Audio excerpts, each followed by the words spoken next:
Hello friends. Today we will be discussing one of the most important chapter in C programming language, pointers. Why pointer is very important? Because if you want to develop any real-time application software using C programming, you need to have a very good knowledge of pointers. Without using pointers, you cannot develop a real-time application software in C programming. And I don't know why people are very scared of pointer. Believe me, it is very easy and I must say it is the most easiest chapter in C programming language. Provided if you have fair idea of memory representation of the variables. What happens when we declare a variable? Where the variable is stored? What is the address of the variable? Where the local variables are declared, where the global variables are declared. If you have fair knowledge of all these things, you will not face any problem in pointer. So we will go step by step, right? So till now we have been using variables, integer variables, character variables, float variables, doubles, long doubles, etc. And whatever variable we use, we access the value of those variables with the help of their names, right? Exactly. Now we'll try to access the value of those variables with the help of their addresses, and this is all about pointer. Right. So first we'll try to understand what happens inside the memory while execution when we declare any variable. For example, if I write here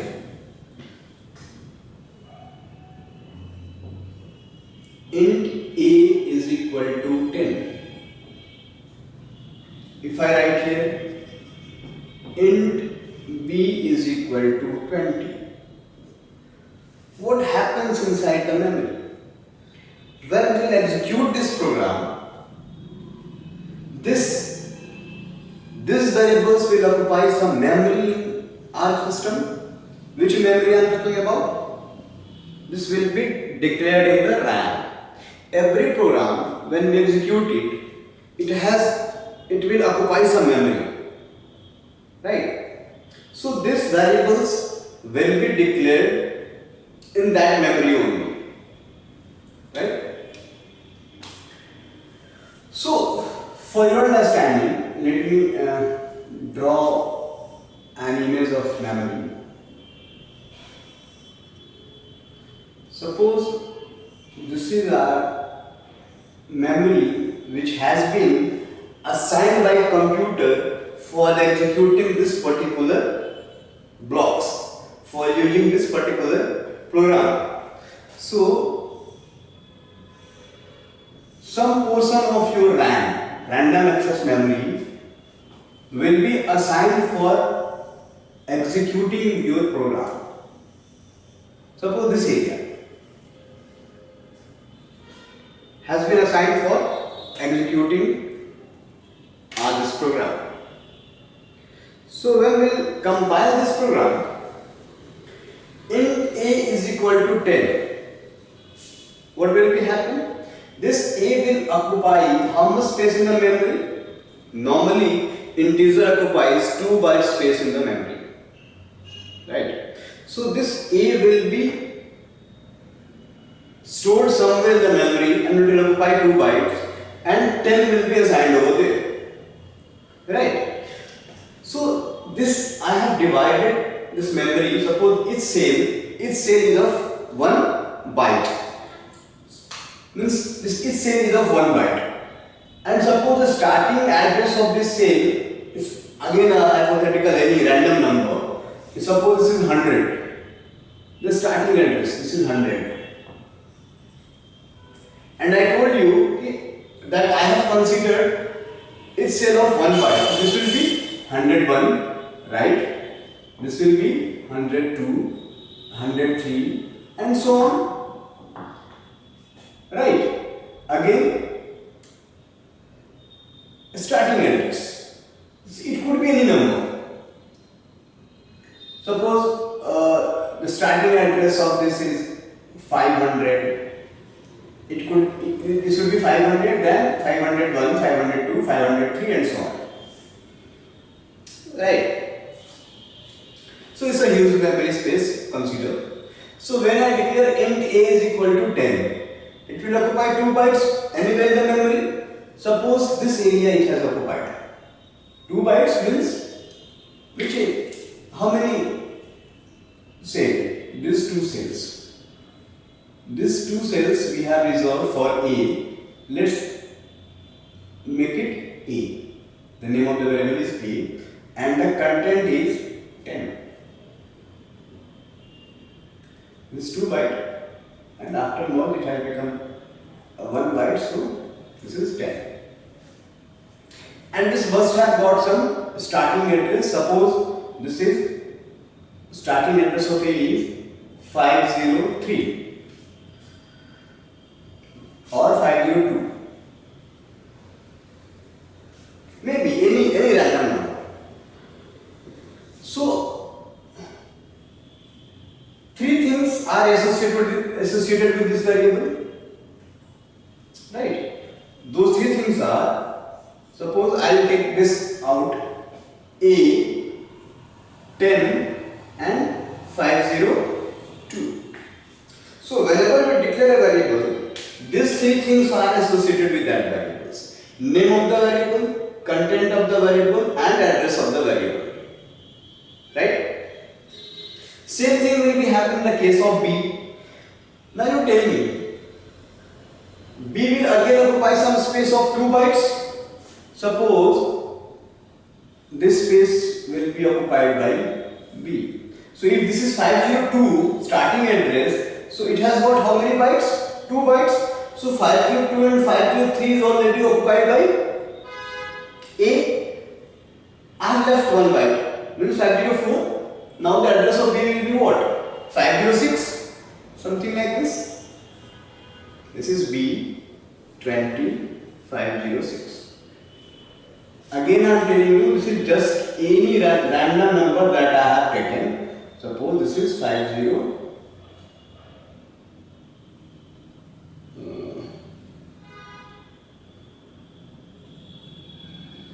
506 or any random number, that will be 505, so that it will be in sequence 502, 3, 4 are left, so 505. Right? Now what will happen? If I write here printf %d A, what will be the output?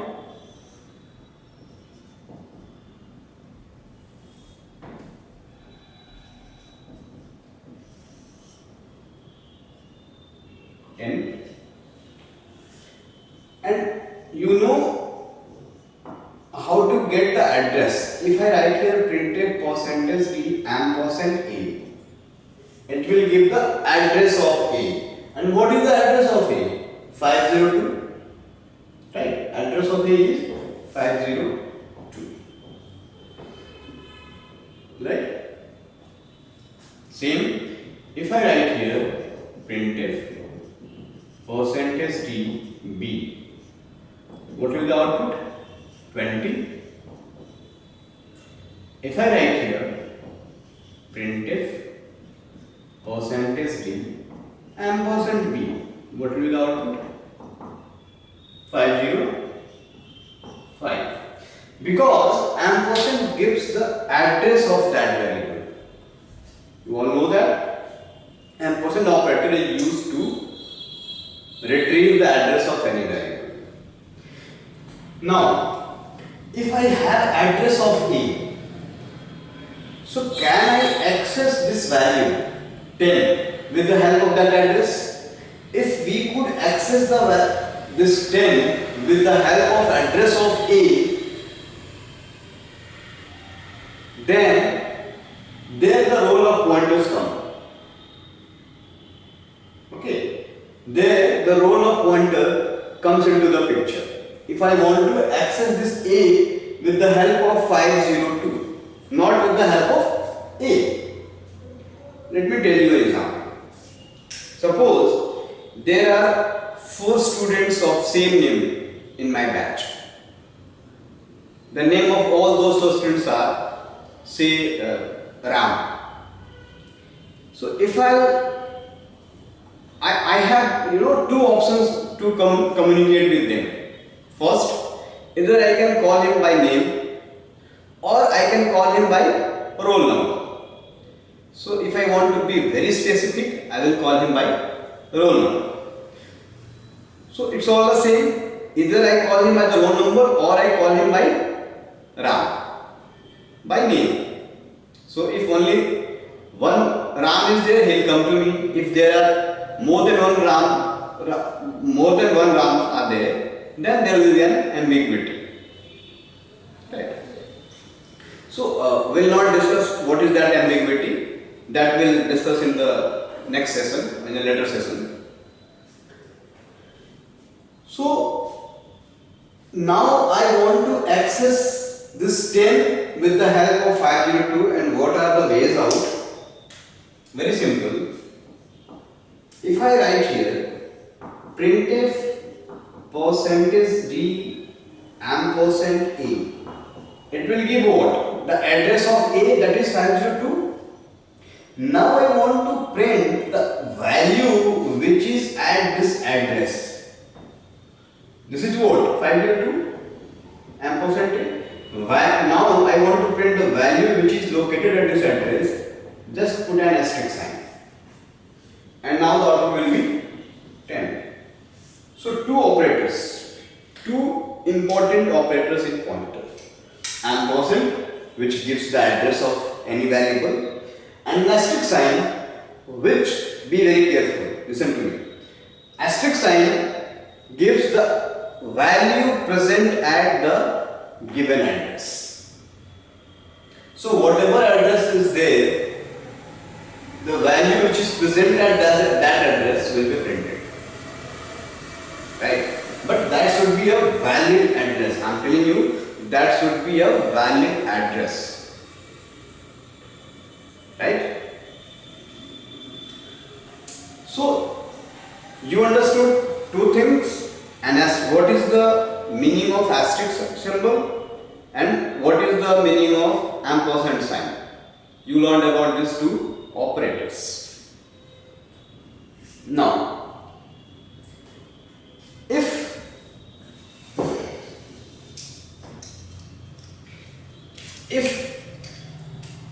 I can able to store the address of variable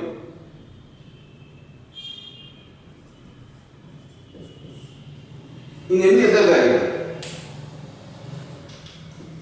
so can I write here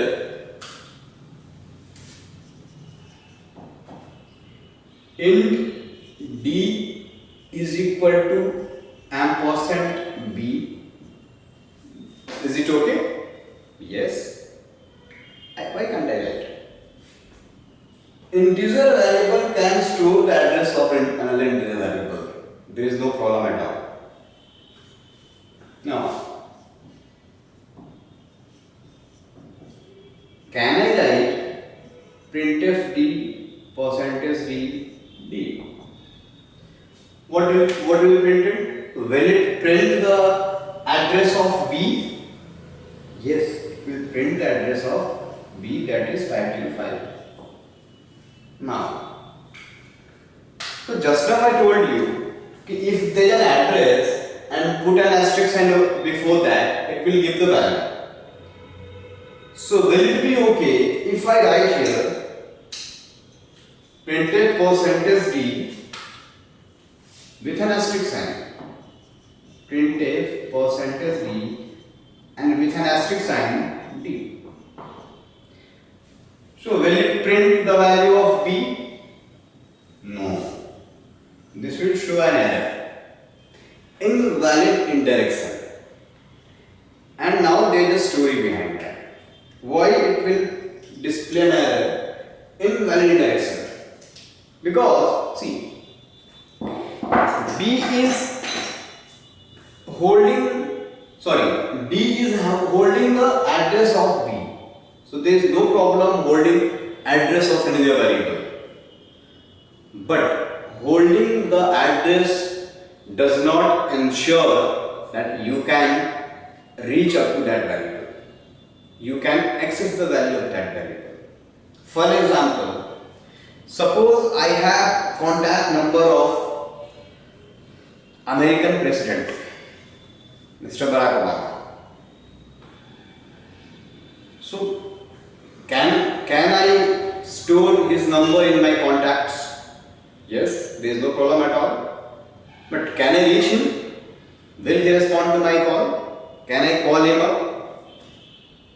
No. Why?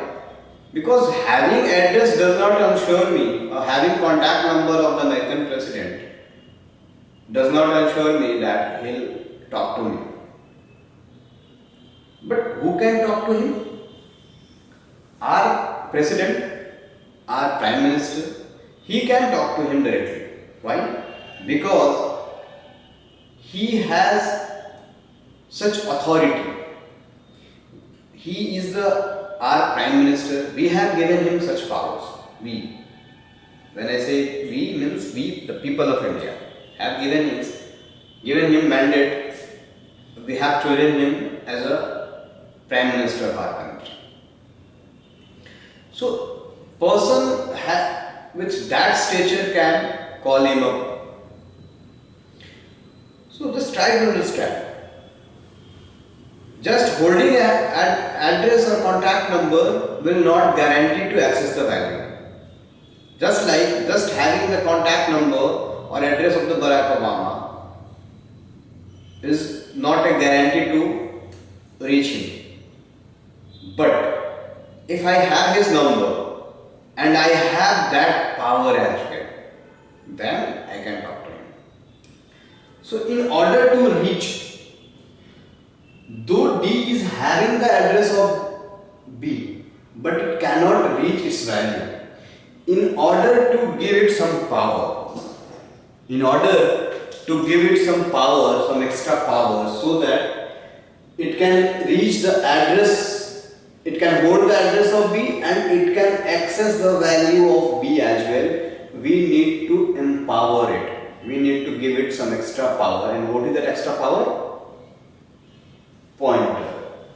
So make it a pointer variable. An asterisk D. So there are two types of declaration. Either you write like this, int star D, or you can write int star D. Both are same. Right? Now D is not a normal variable. D is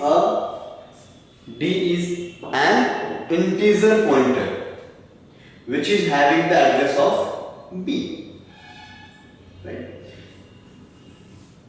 Now if I write here asterisk D, then it will print the value of B, that is 20. Because what we have stored in D, suppose again the same thing will be happening when I write integer star D, means a memory space for D will be created as well.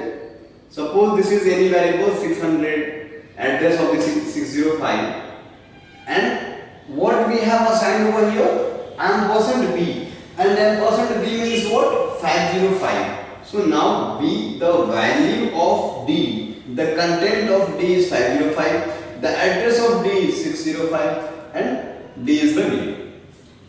So if I write here printed %D, it will print its content. If I write here printed %D asterisk D, means the value which is stored at this location. Right? And what is the value that is stored at 505? At 505, 20 is there, so the output will be 20. Simple. So pointer. So come to the conclusion. What is the use of pointer? The definition of pointer. So pointer is a special variable, it's not normal variable. It's a special variable which can store the address of another variable of same data type. Means to store the address of an integer variable we need integer pointer. To store the address of character variable we need character pointer. To store the address of float we need float pointers. So pointer is a special variable which can store the address of another variable of same data type, and using that address it can access the value of that variable as well. So this will be the complete definition of pointer, right? Now